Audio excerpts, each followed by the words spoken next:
verdad sí, creo que estamos un poco impactados con lo que aquí se nos acaba de presentar, porque sin duda hay novedades. No podemos dejar de, digamos, afirmar la relevancia de que ya en este momento, y lo que es muy importante, fuera de Lima, el primer problema del Perú es la corrupción. Y además, en los resultados generales respecto a lo que fue la encuesta del año 2015, que eran 16 puntos de diferencia en el resultado nacional entre corrupción y criminalidad, es decir, criminalidad primero con 16 puntos por encima, lo que ahora parece es que más bien la corrupción está solo a 6 puntos a nivel nacional.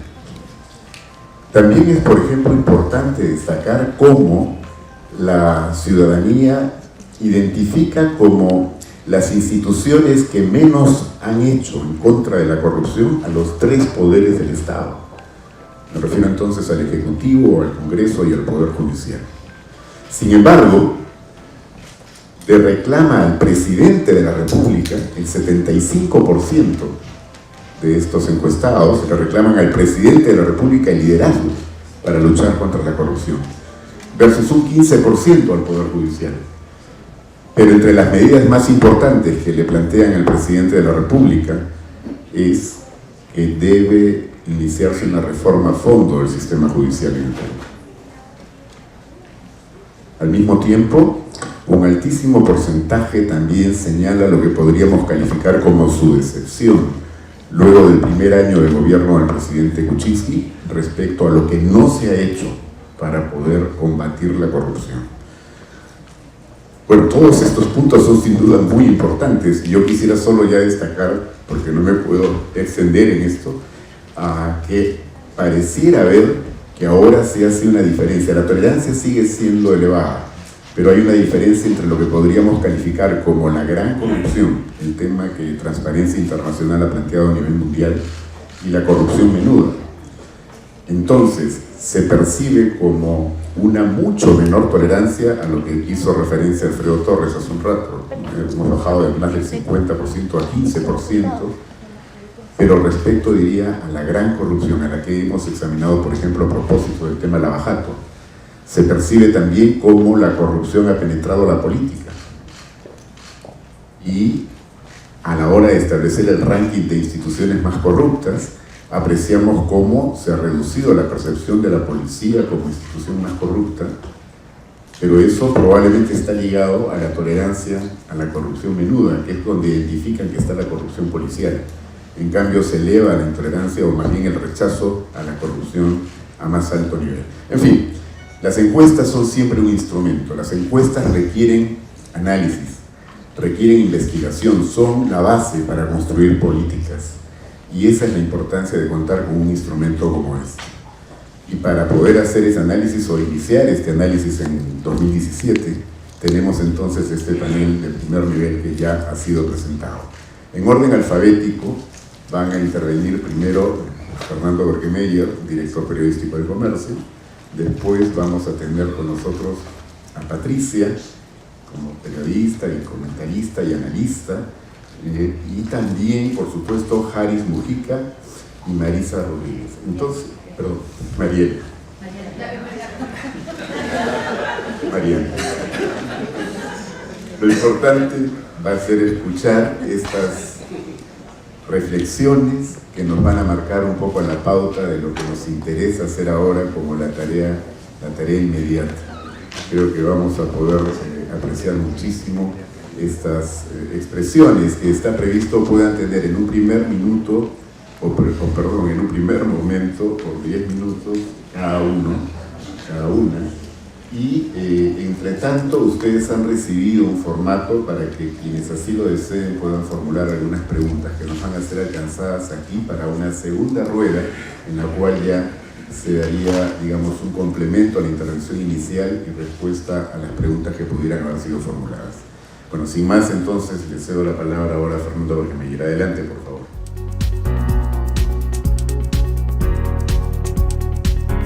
Estoy pensando en algo que ha mencionado Walter hace un momento, que ha subrayado, que es cómo ya en la encuesta regional, digamos, fuera de Lima, la corrupción es considerada claramente el principal problema del Perú. Y eso me dio que pensar porque en realidad calza con un diagnóstico internacional que tenemos hace mucho tiempo.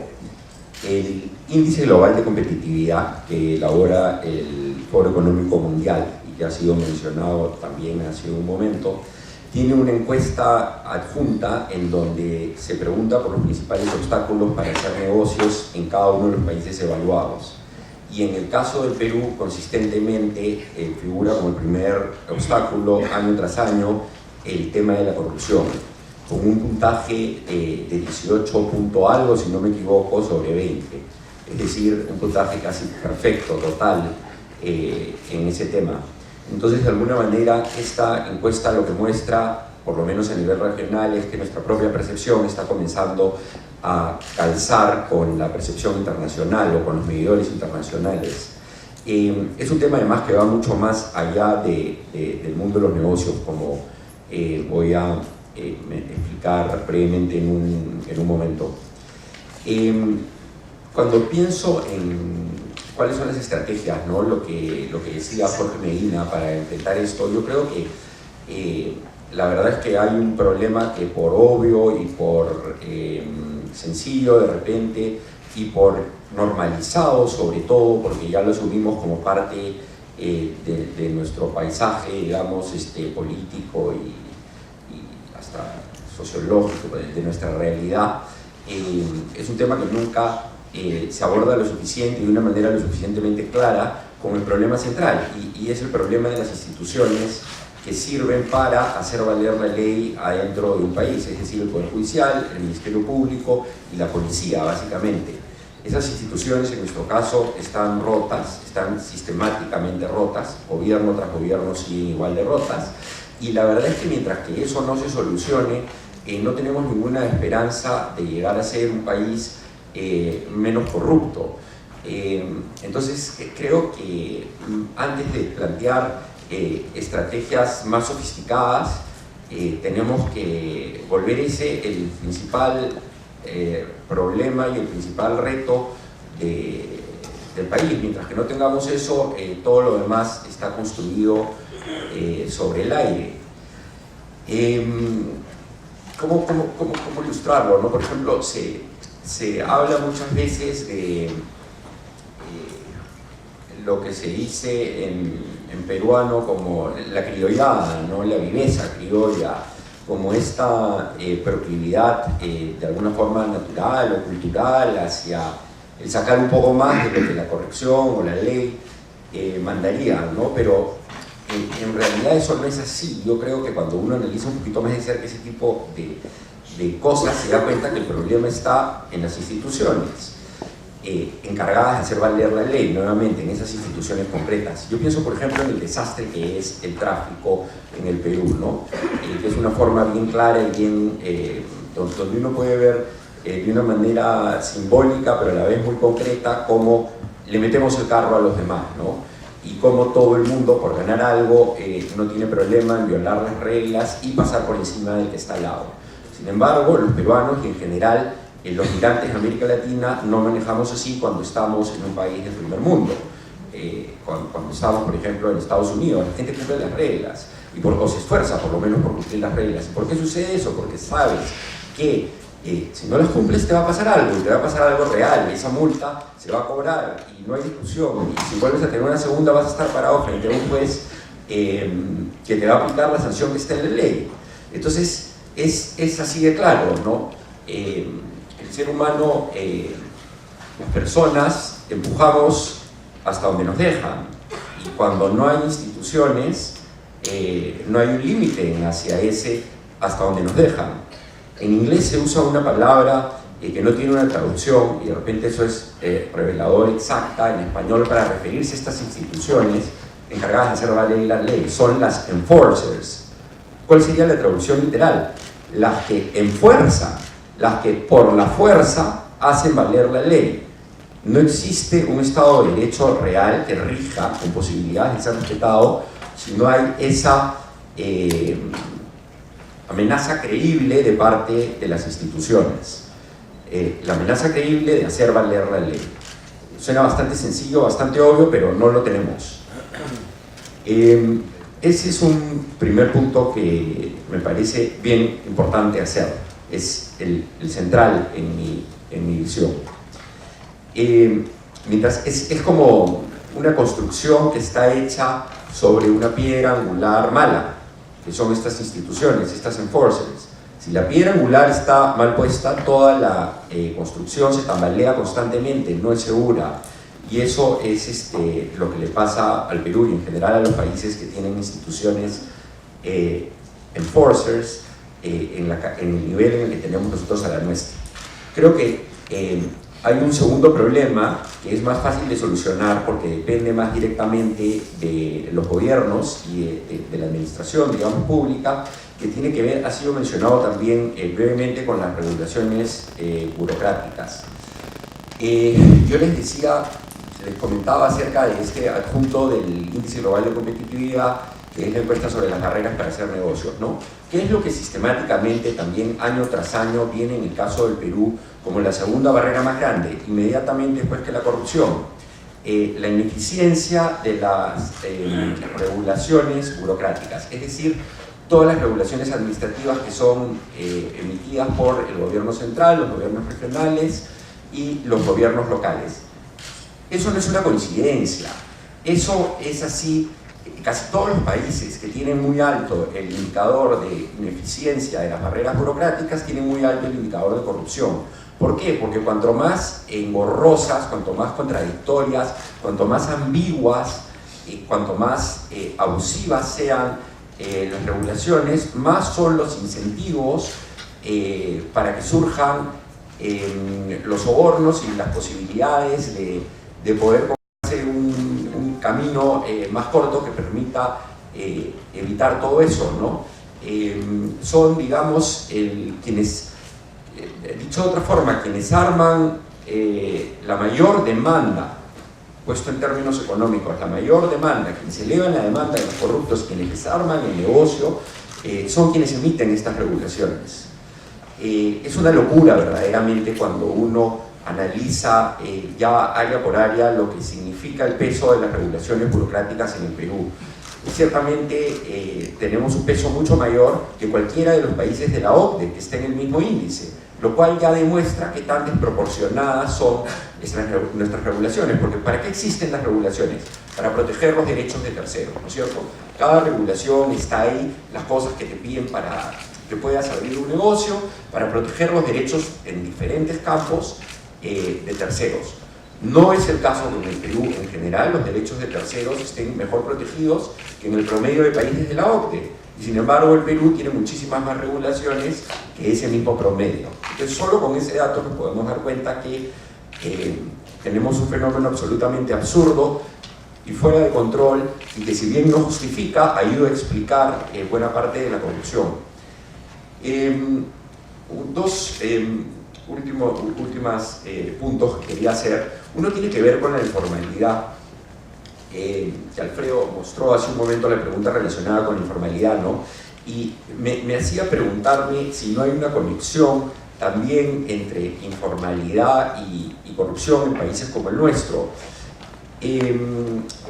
Concretamente pensé en la teoría de las broken windows, ¿no? Que estaba muy en boga en los Estados Unidos en los 90 cuando Giuliani tomó la ciudad de Nueva York. Lo que esta teoría decía es que si se competía, de una manera muy simplificándola mucho, ¿no? Si se combatía el crimen pequeño, si se combatía todo eso que ayudaba a crear, y acá la palabra clave viene es atmósfera, una atmósfera de desorden y de no respeto por la ley en los lugares. Por ejemplo, los ejemplos eran justamente las ventanas rotas por el vandalismo, de ahí venía el nombre de la teoría, o los grafiteros, o el tomar alcohol en las calles, todos esos pequeños símbolos cotidianos del desorden y del no respeto por la ley. Se creaba una atmósfera, cuando eso se combatía, no existía, que hacía mucho más difícil que se cometieran los grandes crímenes, porque uno respiraba de alguna manera el estar en un lugar ordenado, donde por algún motivo importaba que se cumplieran las reglas. Yo me pregunto si la informalidad general en la que vivimos los peruanos, en la que trabajamos los peruanos y en la que hacemos negocios los peruanos, no funciona como unas broken windows, es decir, si no crea una atmósfera general de desorden, caos y sobre todo irrespeto por la ley, que fomenta, que es el ambiente ideal para que florezca, el hábitat ideal, para que florezca, digamos, la planta de la corrupción. Si no funciona algo muy parecido a lo que plantean esas teorías en nuestra conexión entre la informalidad y el delito de la corrupción. Un último punto que me interesaba hacer es que, y vuelvo con esto un poquito a lo que decía de la piedra angular rota, ¿no? Yo creo que por muy grande que se mide normalmente el costo de la corrupción en un país, creo que se subestima. Lo que quiere decir que tengas un país con una corrupción, niveles de corrupción tan generalizada, es mucho más de lo que... hay un comentario ahí de Walter. Es mucho más que lo que se suele, que las maneras como se suele medir, ¿no? Por ejemplo, hace unos 6 años hubo un estudio del Banco Mundial que medía el costo de la corrupción en los países de Europa del Este, que tienen medidores muy semejantes a los nuestros en el tema, ¿ya? Entonces decía, se calcula que las empresas deben dedicar el 3% de su renta bruta del año en coimas. Y si eso uno lo traducía al Perú, en ese momento lo hicimos en el comercio, a las empresas más grandes estábamos hablando alrededor de 600 algo millones de soles al año. Pero el costo, en realidad, eso es algo muy acotado y muy mínimo al lado del costo real. Lo que quiere decir cuando hay una corrupción así de generalizada en estas instituciones de las que hablo, es que nadie, hombres de negocio o no, tienen nada realmente seguro. Todo está sometido a un nivel de incertidumbre, porque uno nunca sabe, y esto lo vivimos todos de una u otra manera en nuestras vidas, cuando entre en discusión cualquiera de nuestros derechos, por muy seguros que nos sintamos de él, si al final nos van a dar la razón o no, porque existe esta corrupción y por lo tanto todo está sujeto a ese otro factor que puede entrar a jugar en cualquier momento a nivel municipal, a nivel regional o en el Poder Judicial, que hace que todo sea inseguro y que por lo tanto todo valga menos. Todos nos cuidamos en todos los contratos que celebramos desde el alquiler más sencillo y no nos damos cuenta porque está absolutamente asumido. Tomamos en cuenta ese costo y tratamos de contrapesarlo, pero todos los contratos que se celebran en el Perú, desde los más domésticos, desde los más cotidianos, están sometidos a ese costo, aunque no nos demos cuenta de ellos. Las cláusulas asumen eso, piensan eso y hacen por tanto toda transacción mucho más complicada y mucho más cara. No existe derecho en el Perú que tenga su valor real. Todos están sometidos a un costo implícito que todos asumimos sin notarlo, que es el costo que la incertidumbre que genera la corrupción trae a todos y cada uno de los derechos que existen en el Perú, comenzando por el derecho que cada uno de nosotros tiene sobre nuestra casa, aunque sea solo un derecho de arrendatario. Traducir eso en números sería interesante si es que se pudiera hacer, pero estamos hablando de algo transversal a toda la economía, a cada uno de los derechos que existen en la economía.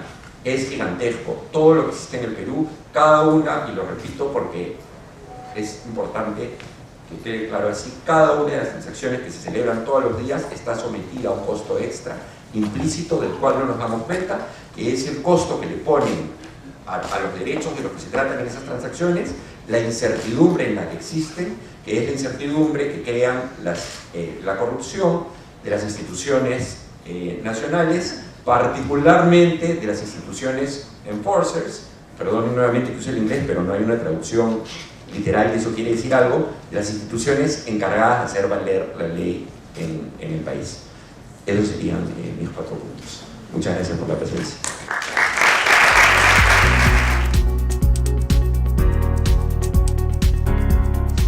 Bueno, en primer lugar quiero felicitar a Transparencia Internacional y a Proética, sobre todo por la sostenibilidad en el estudio. Son 10 años preguntándole a los peruanos qué cosa opinamos de la corrupción. Y eso nos permite además tener una data, ¿no es cierto?, comparativa sumamente importante.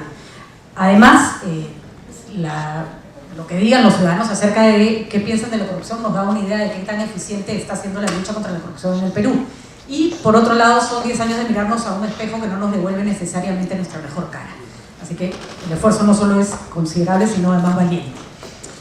Yo lo que voy a hacer, y espero que les sirva, es hacer un análisis de las cifras a partir de lo que veo todos los días en mi trabajo.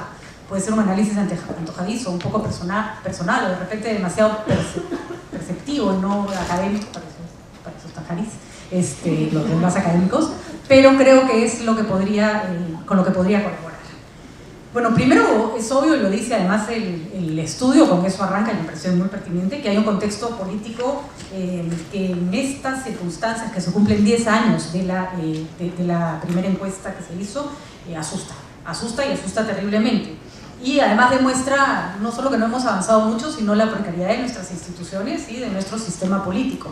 Tenemos un presidente cumpliendo una condena, preso por haber hecho del Estado una máquina a disposición de la corrupción. Para los que no llegan a entender, no es, como siempre lo dice José Ubas, no es que Vladimiro Montesinos y Fujimori robaron, hicieron del Estado una máquina dispuesta para poder robar, tan grave como la oficina de Odebrecht para poder pagar coimas, más o menos para que se dan una idea. Esa es la institucionalización de la corrupción. Tenemos un expresidente, además, y su mujer, que están presos con prisión preventiva por haber presuntamente recibido dinero ilícito durante la campaña electoral, lo que pone en evidencia todo un capítulo del estudio que tiene que ver con la corrupción política. Y tenemos a otro expresidente prófugo por más que evidentes casos de corrupción en licitaciones para obras sumamente importantes durante su gobierno. Acá yo le voy a pedir a los analistas que alguien me explique por qué el gobierno de Toledo tiene una percepción más baja de corrupción que el de Alan García y Humala, cuando en realidad, disculpen la frase, no es que el cholo sea sano y sagrado, sino que es suertudo, porque la verdad que las evidencias son demasiado obvias. Ahora, a esto le podemos sumar una realidad que me toca sufrir todos los días en la radio, porque todos los días lanzamos las noticias o recibimos las quejas de los ciudadanos. Ya lo dijo Jorge Medina, la cantidad de autoridades regionales, municipales, provinciales y municipales distritales, acusados, presos o investigados por casos de corrupción son abrumadoras. No es gratuito que en el interior del país la percepción sobre la corrupción como el primer problema se dé, porque además son autoridades cuya función está muy cerca de la vida del ciudadano. Es distinto que Odebrecht te robe una carretera como la interoceánica, la cual probablemente no vas a transitar nunca, que el alcalde de tu pueblo se robe la plata para el puente que te conecta con el resto del país o con el pueblo más cercano o el que te permite salir. Yo los invito a que cuando se den una vuelta por el Perú, que todos lo hacemos constantemente, no nos espantemos por el monumento a la Maca o la gran estatua de la Yuca, que en realidad son cosas cosméticas que no nos deberían asustar tanto. Pregúntense por qué hay un gran estadio a medio terminar, por qué la planta de tratamiento de agua no funciona, por qué hay cantidad de elefantes blancos que no están funcionando y que se quedaron ahí tirados. Lo que van a escuchar de la población siempre son historias predecibles y absolutamente agotadoras. Un alcalde coludido con un constructor que además seguro es su pariente, etcétera, etcétera, etcétera. Ahora, ya sabemos, lo han dicho los analistas, que no solo tenemos un sistema que no previene y no combate la corrupción, por eso el Poder Judicial no tiene muy buena fama en este caso, y la policía tampoco, sino que además tenemos un sistema que gracias a la informalidad y a la precariedad de las instituciones, la favorece.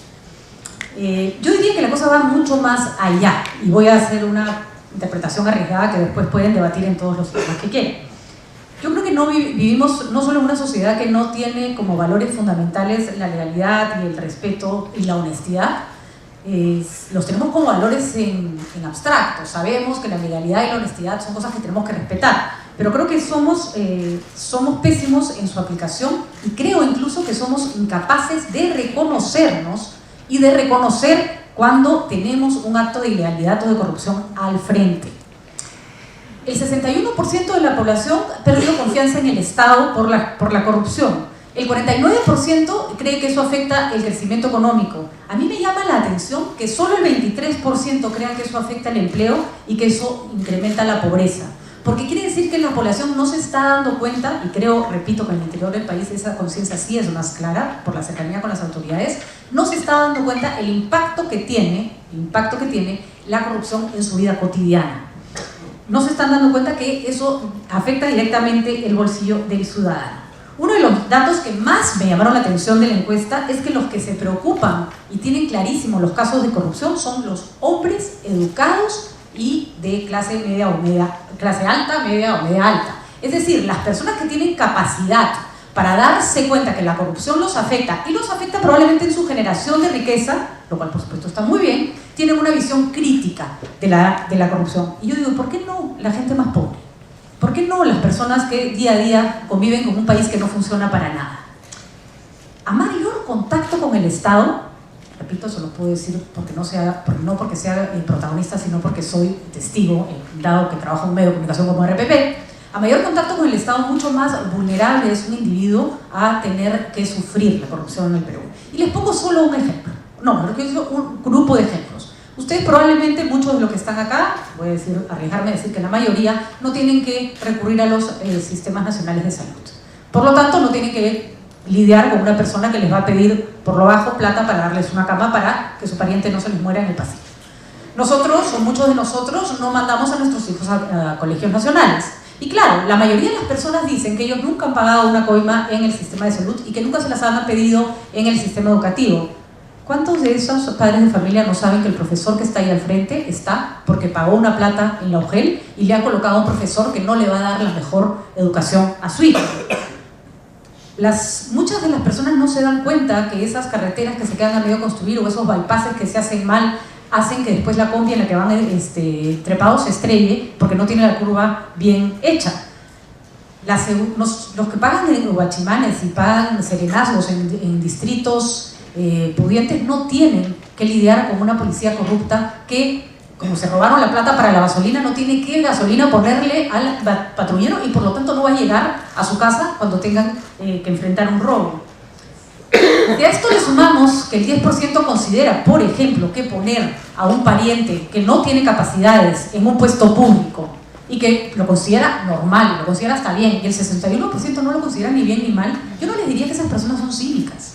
Yo les diría que esas personas no pueden identificar ahí un problema. El 72%, si sumamos entre los que la toleran y los que les parece bien, no creen que pagar una coima esté mal. Y el 72% tampoco creen que sea un gran delito la piratería.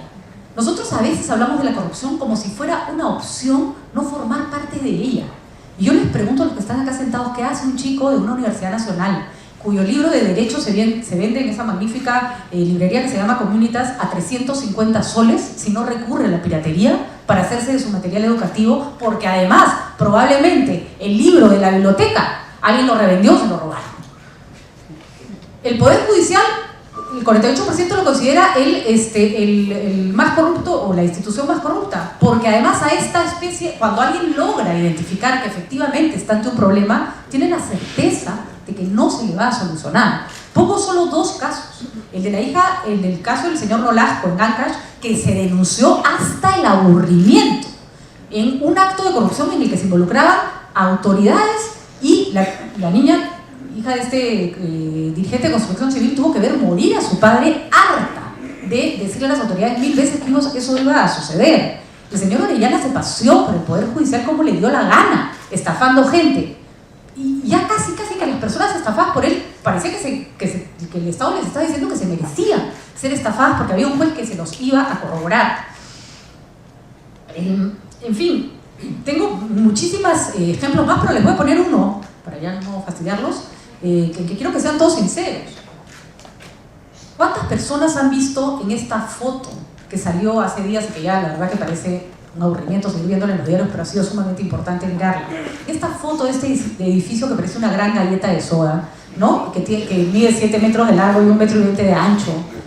¿Cuántos han pensado cuánta corrupción hay detrás de ese edificio? ¿Cuántos periodistas han ido a averiguar a la municipalidad cuántas inspecciones se hicieron? ¿Cuántas, y me incluyo en la falta, cuántos de nosotros hemos ido a tratar de saber cuántas personas pasaron por esa construcción? Porque vamos, los edificios no crecen de la noche a la mañana. O sea, cuando el funcionario de la municipalidad dice, estamos tomando medidas muy drásticas para demolerlo, a mí me provoca decir, ¿y por qué lo levantaron? De hecho, se lo dije, ¿no? El edificio tiene que haber crecido a vista y paciencia de probablemente decenas de inspectores municipales que recibieron su billete debajo del file y siguieron para adelante. Eso no queda en el último lugar de un asentamiento humano en el Perú. Eso queda en el centro de Lima, en la avenida Bancay, en la cara de la municipalidad de Lima. Entonces, ¿qué estamos haciendo? Cuando hablamos de las políticas anticorrupción, cuando hablamos del destrave, cuando hablamos de las grandes reformas que se tienen que hacer en el Estado, yo pienso, no quiero acá desestimar el trabajo de nadie, que me parece fundamental, pero ¿qué hacemos si vivimos en una cultura donde la corrupción ni siquiera es percibida como tal, sino que se ha convertido casi en un estilo de vida, o en un estilo de vida porque no hay alternativa? Hablamos de la informalidad como si fuera una alternativa a ser formal en el Perú, y hablamos de salir de la corrupción como si fuera una alternativa a salir de la corrupción en el Perú, y no lo es. Para la mayoría de los peruanos no lo es.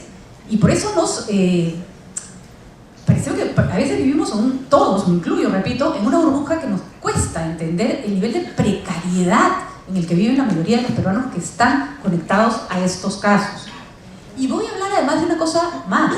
No solo afecta a los más pobres, menos educados, que tienen este contacto con el Estado permanente y lo sufren. No saben la cantidad de empresarios y personas que trabajan en altas esferas o con altas esferas del poder a los que me cuesta explicarles lo que es un conflicto de intereses. Puedo estar media hora, ¿no? No saben lo que me cuesta explicarles que ese mail que mandan, o esa reunión que piden, o ese almuerzo que no tendría nada de malo en sí mismo, que viene acá, que viene influido por una amistad, o que viene a cambio implícitamente de un favor o de un puesto de trabajo futuro, es corrupción. No, están tan ciegos como la pobre persona que va en un micro, que dice que nunca en su vida ha coimeado policía, pero cuando el cobrador se baja a pagarle al policía los 3 soles que le va a pedir, porque de eso tratan las coimas en el Perú, los que están en el micro le dicen, ya, paga, apúrate que nos tenemos que ir. Y de verdad se tienen que ir, pues. O sea, no tienen alternativa, no tienen plan B, porque si hubiera un metro eficiente que los llevara a su trabajo y no tuvieran que ir en el micro del que ha pagado 80 coimas para seguir deambulando, entonces no tendría por qué verse inmerso en esa realidad que ella no logra reconocer como mala porque no tiene alternativa. ¿Cómo arreglamos esto? No me pregunten, no tengo la menor idea. Creo que hay autoridades que no la ven. Creo que hay un trabajo importantísimo que hacer a un nivel estructural y de cultura fuertísimo. Creo que esto pasa más por devolver de derechos, por crear ciudadanía, por darle más dignidad de vida a los peruanos, que por poner más normas, que por elevar las penas y que por, no sé, meter presos a presidentes que por supuesto no quieren estar presos, ¿no? Que en realidad le han pedido los policías y los bomberos los policías están sorteándose al herido para ver a qué clínica lo llevan, para ver a quién le pagan un poquito de SOAT. La señora pide ayuda o pide que la apoyen y ni siquiera se da cuenta que tiene que exigir un derecho. Créanme que a veces me he tenido que tragar el nudo en la garganta porque te dan ganas de llorar. No sé si esta es una visión simplista de la corrupción, no sé si esta es una visión demasiado personal, pero es la que yo vivo todos los días. Y cuando nos dicen vivimos en una situación de privilegio, no tiene que ver con plata, señores. No tiene que ver con que tengas una 4x4, que tu hijo vaya al colegio. Tiene que ver que nosotros vivimos como ciudadanos y hay un montón de gente en el Perú que no tiene esa realidad. Jalis, tú explicas qué se tiene que hacer porque no te cuida.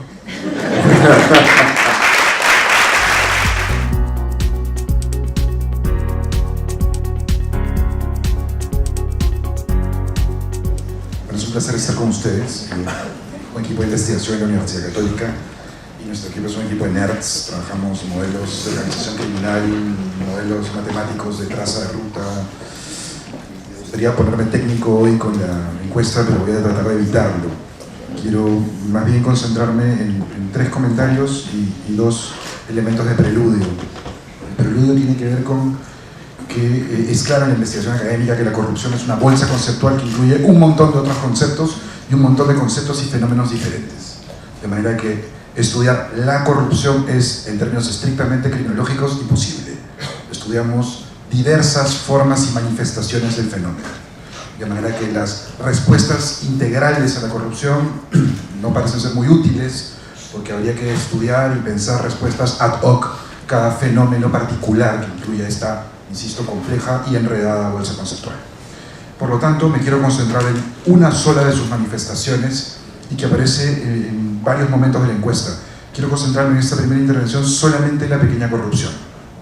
Y para ello, la segunda parte de mi preludio es una anécdota que me gusta contar a mis estudiantes en la universidad. Es que el año 2003, ya hace bastante tiempo, hacía un trabajo de campo en una municipalidad distrital de esta ciudad y hacía etnografía sobre la pequeña corrupción. En ese trabajo empírico sucedió un día que un joven que trabajaba en una ventanilla de atención al público de la municipalidad recibió una coima de un ciudadano para poder agilizar la firma de un documento. Este joven recibió 20 soles. El joven que recibió 20 soles le dio 10 soles a su compañero de la ventanilla y le dio 10 soles a la persona que coordinaba la ventanilla. Pero además le dio 10 soles a la persona que se encargaba del registro del archivo. No hay que ser genios matemáticos para entender que si recibió 20, gastó 30, no es muy coherente. De hecho, no hay racionalidad en ese caso, no hay racionalidad económica. Cuento la anécdota para entender una cosa, que es que las formas de pequeña corrupción están menos asociadas a la racionalidad económica de maximizar ganancias, es decir, hacerse más ricos, ahorrar, incrementar tu bolsa cotidiana, y están más relacionadas a la reducción de la incertidumbre. ¿La incertidumbre de qué? La incertidumbre de muchas cosas. La incertidumbre de un joven que probablemente tenía un contrato de corto plazo de 3 meses, que no tenía la más mínima idea de dónde iba a trabajar el próximo año. De hecho, salió de esa municipalidad pocos meses después. Ahora es un director importante en una municipalidad de Lima, muy cerca de aquí. Dicho sea de paso, he hecho el registro longitudinal. El caso es particular e interesante porque permite discutir la racionalidad económica de esta pequeña lógica y de la pequeña corrupción, y repito, nos permite entenderla en función de otras cosas: incertidumbre, reducción de incertidumbre. ¿Para qué le servía el acto de corrupción? Le servía en ese entonces para poder generar complicidades, contactos, redes que le permitirían una movilidad de más largo plazo que el pequeño acto que el que no ganó. De hecho, la frase era invirtió. Basando en estos dos elementos de preludio, me voy a dirigir a 3 datos secuenciales de la encuesta. El primer dato de la página 24 de los slides pasados, y que se refiere a la frase: la corrupción perjudica a las personas en la vida cotidiana. La gente reconoce en la encuesta que la corrupción la perjudica directamente. Yo soy menos culturalista que mis compañeros y yo soy antropólogo. La corrupción, dice 86% del resultado de la encuesta, perjudica la vida cotidiana de los ciudadanos. 44% dice que la corrupción reduce oportunidades de conseguir empleo. 42% dice que la corrupción perjudica la economía familiar. 30% dice que reduce la calidad de los servicios que recibe. Es decir, la gente reconoce que la corrupción la perjudica. Eso es una certeza de estos datos empíricos. Claro, las personas les toca la corrupción, y les toca la corrupción y las afecta directamente porque tiene que ver con la eficiencia y calidad de los servicios que recibe, y que tiene que ver directamente con las relaciones que estos tienen con el Estado inmediatamente, con la precisión de los servicios, con sus posibilidades de proyectar su trabajo, sus objetivos en términos de acceso a salud, educación, recursos, justicia, policía, etc. La gente, repito, sabe que le afecta. 1. 2. Sin embargo, el dato 2, página 26, es que la corrupción se tolera. Se tolera, pero no necesariamente está naturalizada. Es un acto inconsciente. Hay racionalidad, hay conciencia de la acción. Sin embargo, la tolerancia de la pequeña corrupción no debería sorprendernos. No debería sorprendernos, vuelvo a mi anécdota, porque parecería ser funcional para, en parte, favorecer intereses particulares y redes personales, pero también para hacer funcionar la vida cotidiana de los sujetos, para hacer funcionar el Estado, para hacer funcionar un servicio, legal o ilegalmente. Ese es otro tema, ese es otro asunto, pero para activar una máquina. Las personas usan el sistema de salud, usan el sistema educativo, usan el sistema de justicia y toleran muchas veces estas prácticas en tanto les son funcionales a sus fines, no a los fines de la sociedad, no al relato del bien común, es un relato, sino a sus fines concretos. De manera que, y no es nada nuevo lo que estoy diciendo, hay una relación muy importante entre la baja calidad de los servicios, la alta ineficiencia de los servicios, la alta ineficiencia del funcionariado, el escaso presupuesto relativo y la extensión y tolerancia de la pequeña corrupción. Insisto, esto no es nada nuevo y parece que estos datos ratifican muchos estudios en América Latina, en Perú algunos y en general en el mundo. Aquí, por lo tanto, hay que pensar sí en parte en la persecución de algunos delitos de pequeña corrupción, pero quizás tan o más importante en la relación que tiene la calidad, precisión, extensión y eficiencia de los servicios, que probablemente sea un reductor más barato en términos longitudinales, más profundo, más preciso y más potente.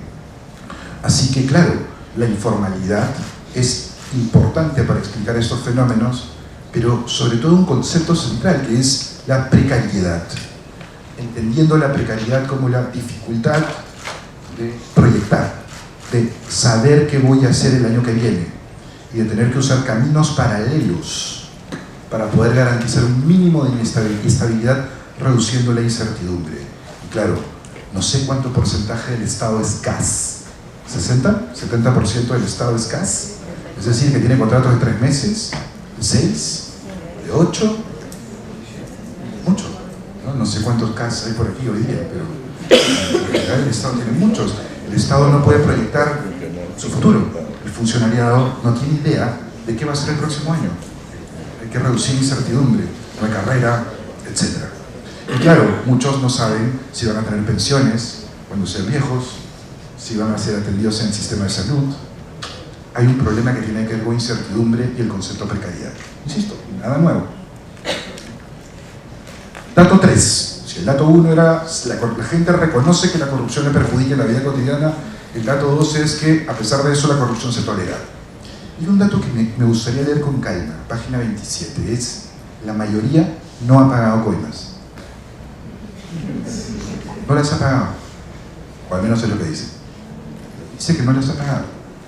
Es decir, podemos leer el dato así. 25% dice que recibió o se le pidió una coima, a propósito de la policía. 12% en las municipalidades, 12% en hospitales, 10% en escuelas, 10% en el trabajo. Pero claro, hay que leer el dato al revés. Es decir, alrededor del 75% para arriba no pagó coimas.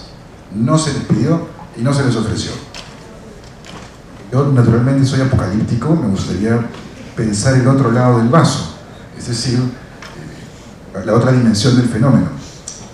Es decir, ¿por qué solo 20% paga coimas? ¿No se supone que estamos en una cultura extendida de la corrupción? ¿No se supone que esto está introyectado en nuestro estilo de vida? Perdón mi comentario crítico a mis antecedentes en ese sentido. Es decir, vivimos realmente una cultura introyectada de las prácticas irracionales que participan de nuestra vida inconsciente en lógicas de corrupción cotidiana. Creo que no. Creo que el 80% que no las practica sugiere que hay ocasiones, hay ciertos contextos, y creo que en eso tienes razón, ambos, en donde esto es posible. De manera que lo que habría que estudiar son esos contextos. Esos particulares contextos de riesgo que responden al 20% de gente que sí moviliza esos actos. De hecho, si algo es claro en la criminología contemporánea es que la mayor parte del tiempo, la mayor parte de las veces, la gente no comete delitos. La mayor parte del tiempo, incluso un delincuente profesional no comete delitos. Eso es algo que hay que fortalecer. Repito los 3 datos y cierro con una idea más. Es, la corrupción perjudica a las personas, la gente lo sabe. Sin embargo, se tolera. Pero la mayoría no paga coimas. Lo hace ocasionalmente y lo hace cuando quiere hacer funcionar algo que le es objetivo y concreto.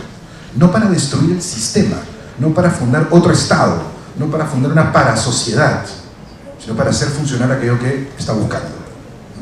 O no la justifica, para nada. Quisiera terminar simplemente poniendo un ejemplo. Un ejemplo en donde no sé si con conciencia o de manera inconsciente lo que se hizo es incrementar eficiencia precisión, calidad del servicio, calidad de la atención y, sin querer o queriendo directamente, se redujo mucho corrupción. Es RENIEC. Me gusta el ejemplo de RENIEC. Es una institución que se informatizó, formalizó procesos, informatizó procedimientos, generó contabilidad horizontal y redujo el espectro. Muchísimo. Muchísimo. Ojo, no luchó directamente contra la corrupción, es decir, no había unidades especializadas en la detección de casos, no contrató equipos periciales de detección de grandes casos de corrupción, no invirtió en nuevos tipos penales, ¿no?, o en grandes discusiones sobre qué hacer con la estructura institucional, sino decidió rediseñar la estructura para construir un espacio de mayor eficiencia y prestación de servicio. Ojo, esto parece ser útil, parece ser claro y parece tener experimentos exitosos en muchas partes del mundo y en algunos casos en nuestro país. Insisto que me gustaría pensar en ese 80% que no pagó coimas. Es interesante discutir por ahí. Hoy no he querido ser apocalíptico, pero no haberlos aburrido mucho con este ejercicio positivo. Gracias.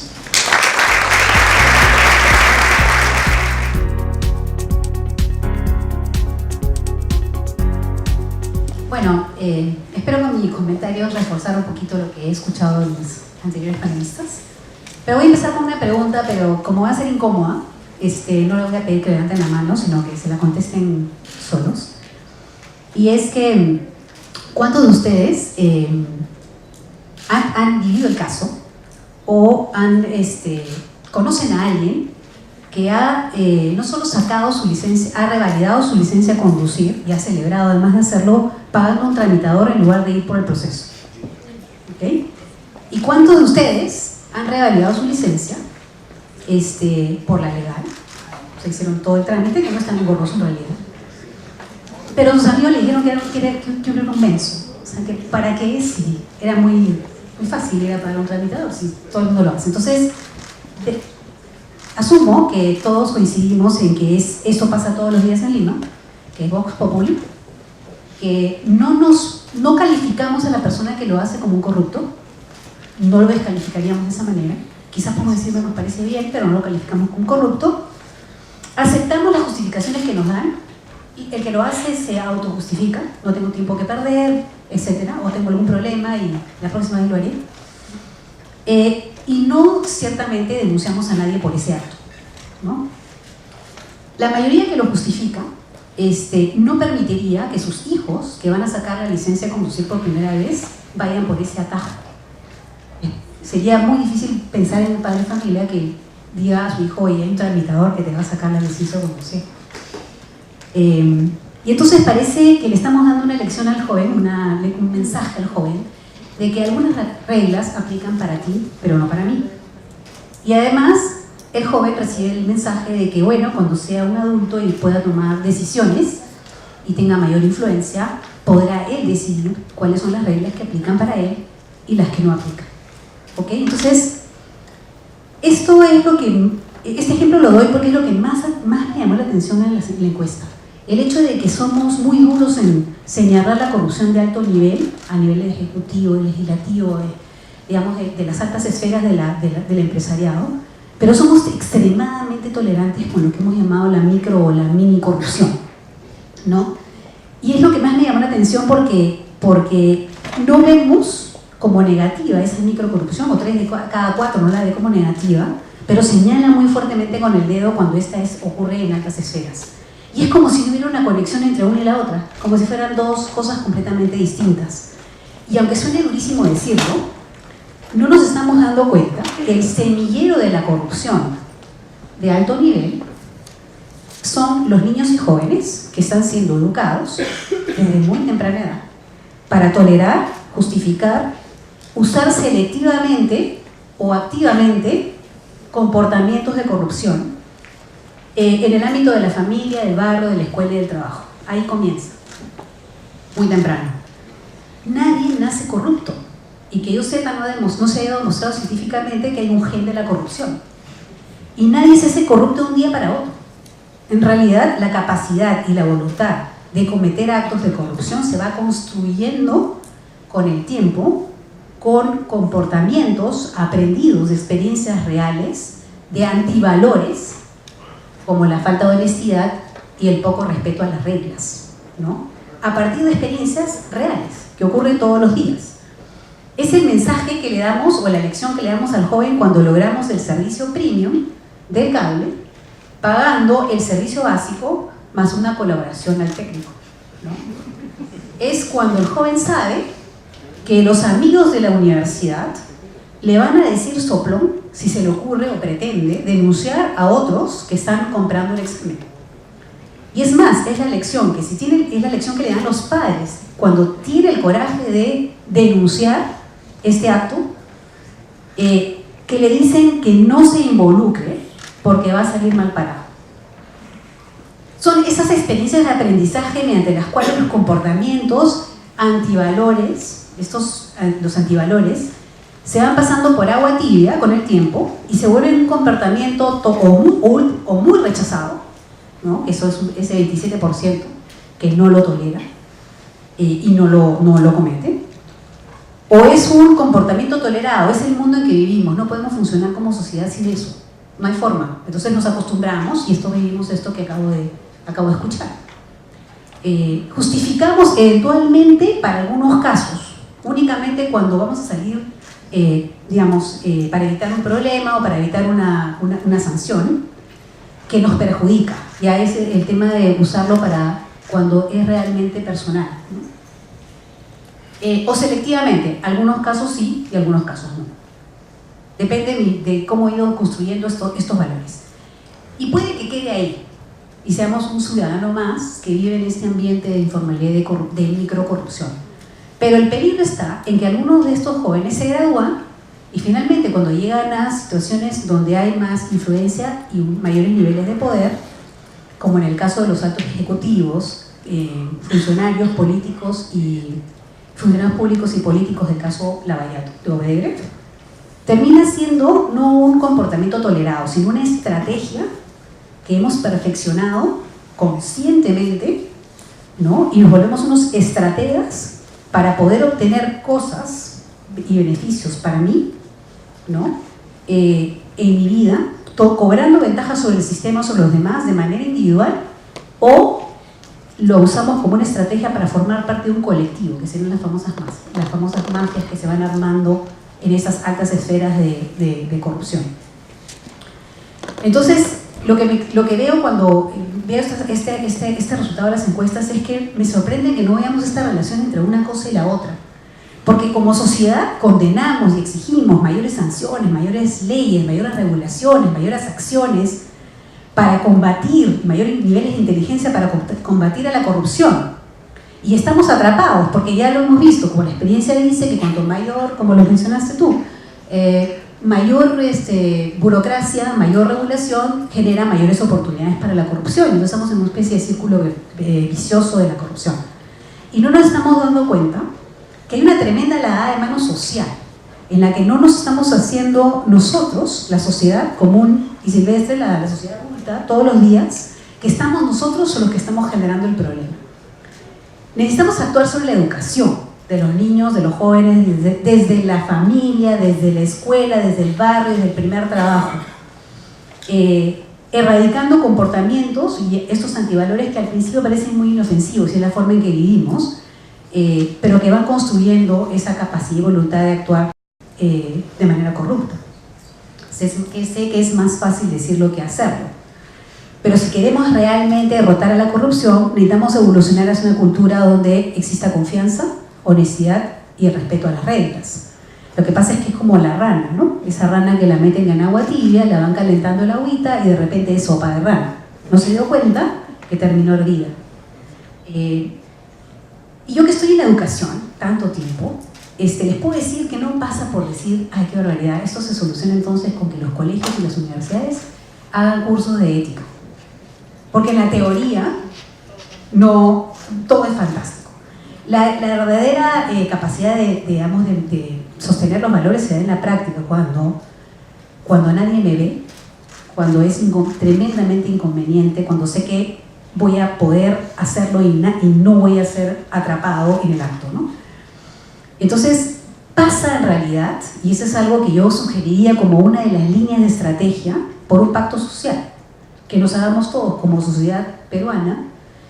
Pasa porque en las familias, en el barrio, en la escuela, en general en el entorno de los niños y los jóvenes, desde muy temprana edad existe un cambio de actitud y un esfuerzo consciente de los adultos por dar el ejemplo en lo más cotidiano, no más doble estándar, no más la pequeña colaboración para lograrse algo, no más tomar atajos para obtener ventaja, no más usar influencias, hasta las más pequeñas, no más colarse en la cola, no más quedarse callado cuando algo está mal.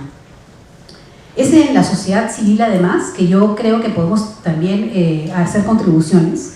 Por ejemplo, en IPAE, he estado hace poco tiempo en una reunión en la que hemos visto que el CADE universitario, de ahora al bicentenario, desde que ha ocurrido este año hasta el bicentenario, va a tener como tema para los jóvenes que asisten al CADE el lema: hagamos lo correcto, hagámoslo siempre.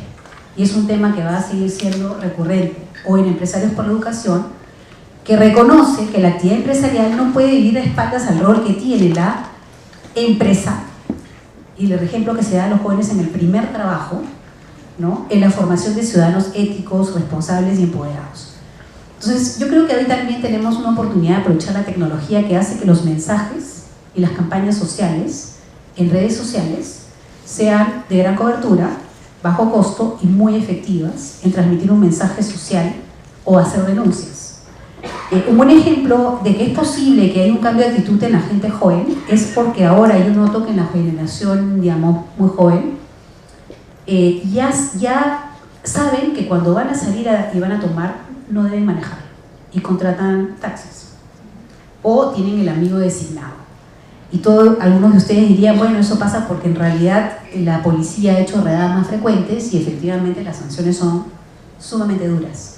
Pero yo diría que va más allá y que ya está comenzando a formar parte de un esquema de valores. El valor de asumo la responsabilidad por el acto de tomar o no tomar y manejar.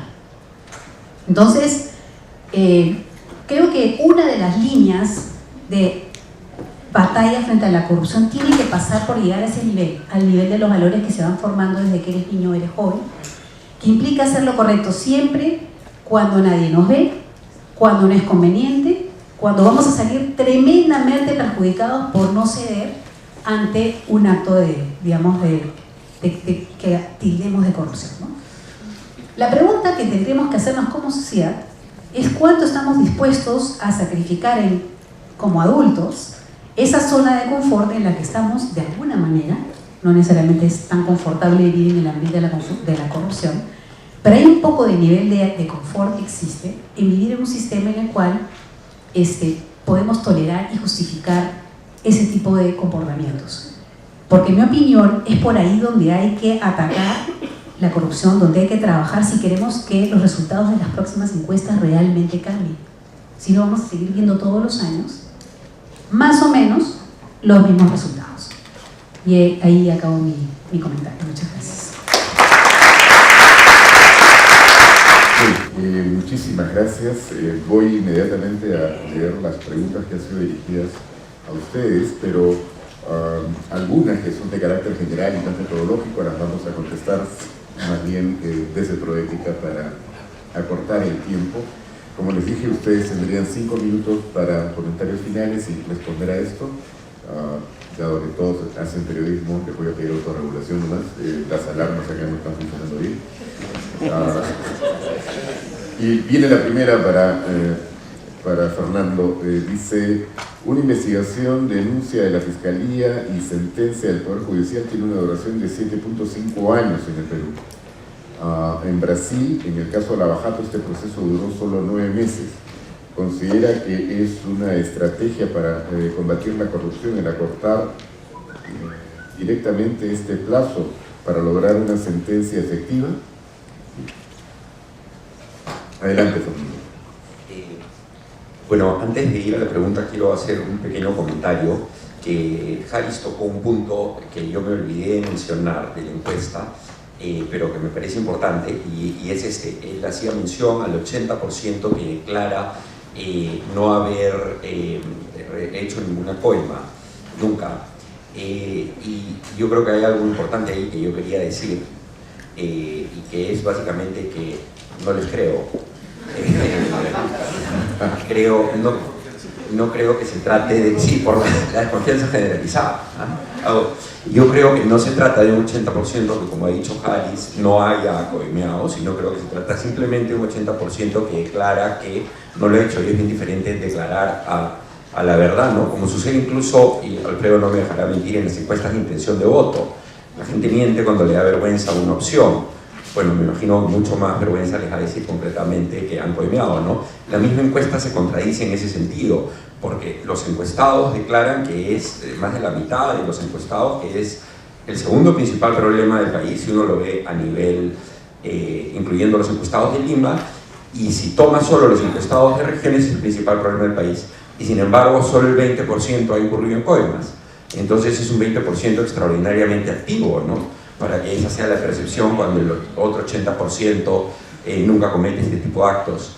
Entonces yo estaría de acuerdo con lo que dijo Harris, si le creyera a ese 80%, pero no lo creo, y no les creo. Yendo a la pregunta, si me parece que los procesos en el Poder Judicial son muy largos y que, resumiéndolo un poco, ¿no? Que cuanto más cortos sean, mejor serviría para combatir la corrupción, sí, totalmente. Y creo que ese ejemplo de 7.5 años se queda corto para muchos casos que he tenido oportunidad de ver a lo largo de mi vida en el periódico. Hay delitos de políticos que prescriben antes de que se pueda llegar a una decisión judicial.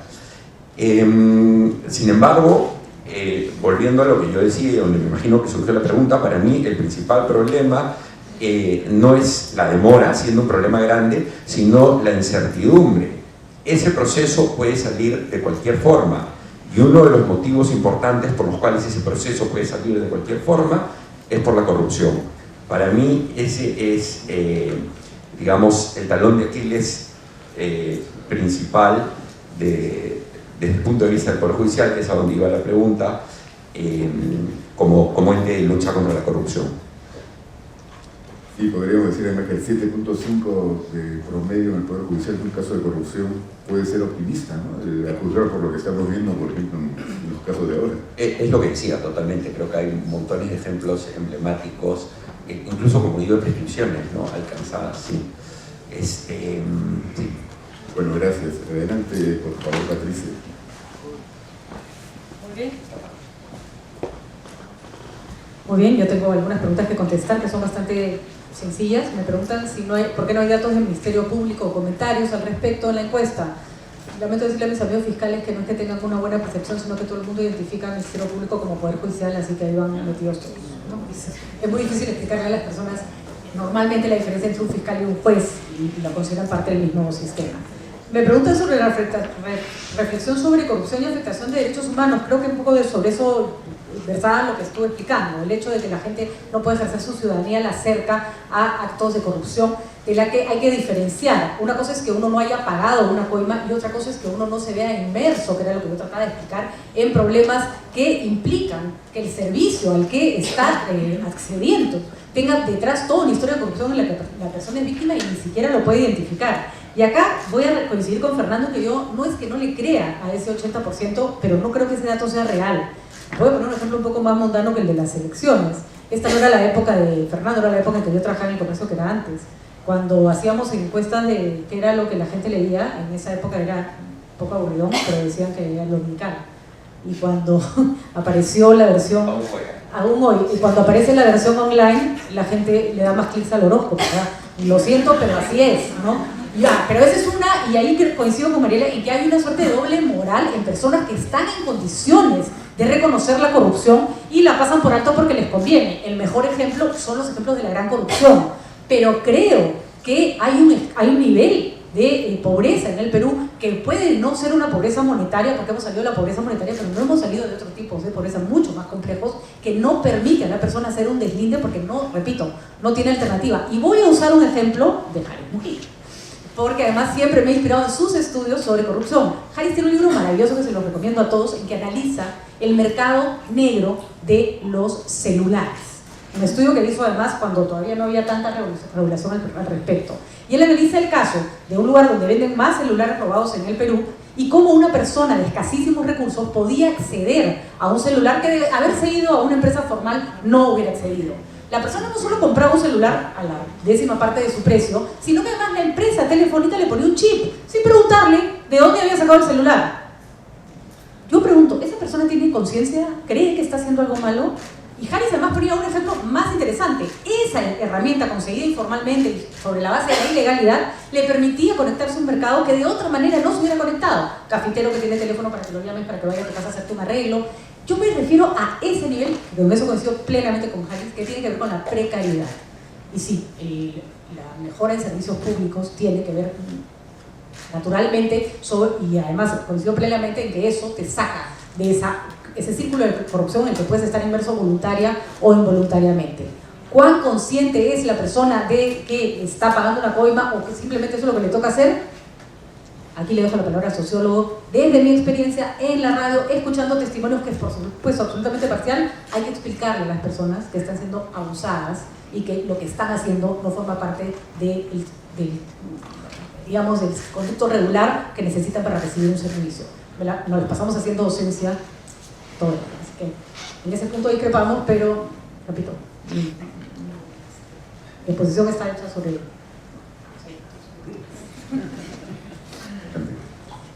Tres cosas puntuales. Primero, discrepo con su discrepancia. Primero, porque, bueno, ¿qué le creemos al dato? El dato es un dato. Hay que leer el dato, hay que estudiar el dato, la precisión del dato. Si no le creemos ese dato, hay que poner en duda los demás. También. Entonces, hay datos que nos dan cierto nivel de fiabilidad. Además, hay estudios paralelos en muchas otras partes del mundo que muestran cuánto hay de intensidad en la práctica de corrupción cotidiana, experimentos quali, quanti, y vamos, no estamos tan lejos de la media en otras secciones del mundo. Eso es uno. Dos, además de eso, la investigación aplicada muestra que, claro, 20% que sí, de una coima no es poco, es un montón. O sea, eso a tasa, es muchísimo, pero no voy a aburrirlos con eso.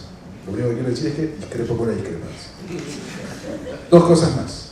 Segundo asunto puntual. Alguien me pregunta si he hablado de pequeña corrupción y quisiera saber sobre gran corrupción. Bueno, es hora de almuerzo, entonces muy breve. Solo quiero decir una cosa clara. Nosotros tenemos un estudio que acaba de terminar donde comparamos gran corrupción en infraestructura pública en 8 países de América Latina y Europa. En ese estudio hay un resultado bien contundente. Es en países con tendencias políticas diferentes, economías distintas, modelos de gobierno diferentes, historias políticas diferentes, estructuras de sistema de partido diferentes, tipos de gobierno distintos, historias sociales distintas, los casos de gran corrupción en infraestructura pública son iguales. Muy interesante como resultado. Lo que tenemos como resultado entre Italia, España, Perú, Bolivia, Venezuela, etc., es que los que se parecen son los oligopolios, en ese nivel. Y el oligopolio está asociado a algo que se parece entre los casos de gran corrupción, que son élites. Parece ser que las élites se parecen en Perú y en Mozambique, en Perú y en España, élites como estructuras, y generan oligopolios. Sin embargo, y esta es la precisión de este segundo punto, el resultado vale para estructuras en las que hay escaso nivel de competencia reducida natural, es decir, infraestructura, energía, farmacéutica, armamento, y donde hay oligopolios porque hay necesidad de capital para poder invertir. Pero las otras formas de actividad privada, no. Cometeríamos un terrible error si intentamos legislar y ordenar todas las formas de competencia y empresa privada basados en las formas que tienen estructuras oligopólicas, ¿sí? Odebrecht no puede ser la referencia para legislar sobre todas las formas de competencia privada. Yo tendría una pequeña pausa ahí. Tercer y último tema es qué funciona y qué no funciona. Yo quisiera simplemente alertar sobre una cosa, algo que en la criminología contemporánea llamamos el people management, o estas estrategias manageriales, esta tradición castellana. Esto significa que muchas veces simulamos que combatimos un fenómeno. Simulamos. Es decir, generamos indicadores de simulación. Por ejemplo, queremos producir un entorno de más ética pública, usamos el concepto de ética pública y traducimos el concepto a ética de la función pública, y el concepto de ética de la función pública se convierte en una actividad que es un taller, y el taller se convierte en un curso de 100 policías con un filósofo de la universidad que da un curso de ética pública, y la unidad de medida es una balota con 100 firmas que dice que hay más ética pública. El concepto, el indicador, la actividad y la unidad de medida, hay un tránsito muy grande. Esos indicadores management, esos indicadores manageriales, de forma, de simulaciones, pueden ser peligrosos. Porque simulamos que estamos haciendo cosas, pero no sabemos si funcionan. No sabemos cuánto estamos gastando. Yo no lo sé, al menos quizás ustedes sí, yo no, humilde antropólogo, pero sería bueno estudiar, porque la anticorrupción también está llena de simulaciones. Muchas. Esto sí es apocalíptico. Gracias. Gracias, y Mariana, para cerrar. Acabo ahí. Tengo dos preguntas. Una es un poquito larga, pero básicamente lo que dice es cómo es que se perpetúa que en las jefaturas o en los mandos medios la gente que va así, es atrapada en corrupción en un tema termina en otro puesto, o sea, es decir, siguen en el sistema, ¿no? Se ruletean y hay permanencia en Bueno, yo la explicación que doy a la pregunta es lo mismo que acabo de decir, o sea, si nosotros educamos a los niños y a los jóvenes que eventualmente van a ocupar estos colectivos, ¿no? En diferentes tipos de colectivos, empresas, instituciones públicas, bajo la premisa de que la microcorrupción es tolerada, es decir, vamos pasando por agua tibia estos valores, entonces no debería extrañarnos que la cultura y en el ADN de estos colectivos, algunos más que otros, exista esta alta tolerancia en la cual, si bien podemos no cometerlos personalmente, tampoco señalamos al que lo comete, ni lo juzgamos, ni hacemos nada en particular por detener esos actos de corrupción. Es decir, es una especie de ADN cultural que es aprovechado desde mi punto de vista por estas altas élites, que son los estrategas, porque yo coincido, o sea, hay personas que, y otra vez, el 80% no es que no lo crean, el 80% para mí es que no lo interpretan como código. Es simplemente la forma que tengo que funcionar para que poder sobrevivir en el mundo en el cual vivo, ¿no? Pero en todo caso, es una interpretación, pero ese es un nivel. En el siguiente nivel, el que conscientemente sabe que está haciendo algo para beneficiarse, que es este estratega de la corrupción y que se vuelve un experto, que son los que queremos atrapar, los soberbos, y que además han estado ahí por años, ¿no? Y fue una casualidad la que hizo que pudiéramos atrapar a descubrir el caso Lavallato. Es algo que ocurrió en Estados Unidos de pura casualidad. Mucha inteligencia durante muchos años no logró nada. Entonces, no me extraña que en ese tipo de cultura en la que vivimos estos comportamientos se perpetúen. La segunda pregunta que me hicieron es qué tan efectivo es un curso de ética. Yo diría que en ciertas profesiones, disciplinas, como por ejemplo que tiene que ver con la actividad empresarial per se en general, me parece interesante tener cursos de ética en alto nivel, pero no para trabajar sobre el valor de la honestidad, sino para trabajar casos de alto nivel en los cuales se vea por qué sucedió una cosa o la otra. O sea, ese nivel de curso de ética me parece realmente interesante. Por ejemplo, ingenieros o que van a ser altos funcionarios puedan ver casos como los que han ocurrido y lo que acabas de mencionar. ¿Por qué es que no se puede regular igual para estos sectores como ODR como en los otros sectores? No va a funcionar para resolver el problema de la corrupción, es simplemente algo que forma parte de tu formación. La ética como curso en los cursos de los niños o en un curso de ética generalizado, que podría llamarse el curso de la honestidad también, para todos los fines, no me parece tan relevante. Más bien, yo creo que ese es un valor, o la ética debe trabajarse en transversal a todos los cursos y a todas las experiencias que tiene el estudiante en su vida colegial o universitaria, para que entienda las consecuencias de sus actos y que pueda reconocer cuando lo que está haciendo es o no es honesto, justo, transparente, íntegro. Los valores no se pueden, desde mi punto de vista, enseñar en un curso de valores. Se tienen que permear en toda la experiencia del proceso educativo, transversalmente, y es el profesor en lo que dice y en lo que hace, y el alumno en lo que dice, lo que hace en el aula cuando algo ocurre, es que se ha transmitido el valor de la honestidad que te termina volviendo una persona ética. Por eso te digo, yo pienso que son las dos cosas. Un valor transversal y ciertos cursos especializados de casos, que me parecen interesantísimos que se discutan a nivel universitario, por ejemplo, ¿no? Eso sería.